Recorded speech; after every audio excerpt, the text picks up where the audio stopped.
ঠিক আছে আমি প্ৰুফটা চাই দিছোঁ ইয়াতে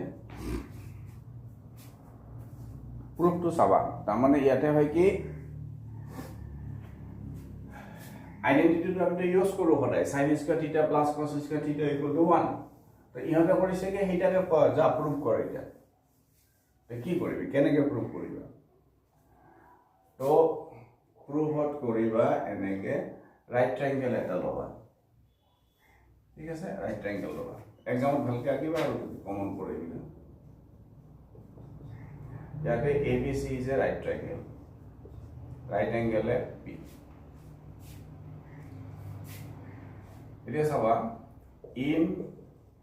right triangle ABC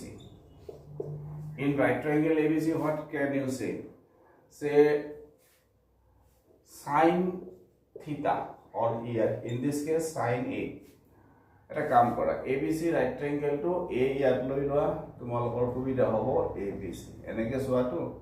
with respect to A BC perpendicular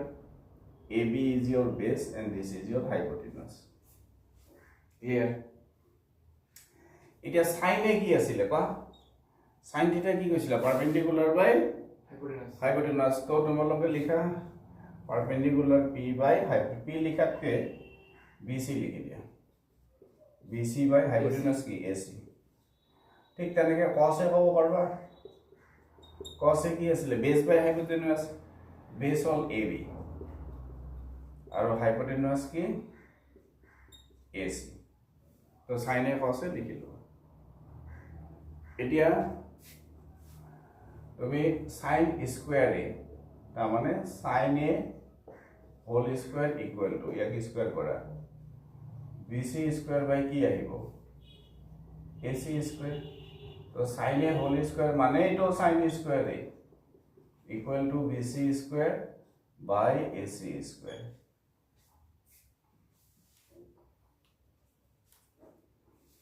তাৰপিছত cos A স্কয়াৰ কৰি দিয়া and cos স্কয়ার এর ভ্যালু কি হ'ব equal to AB square by AC square AB square by AC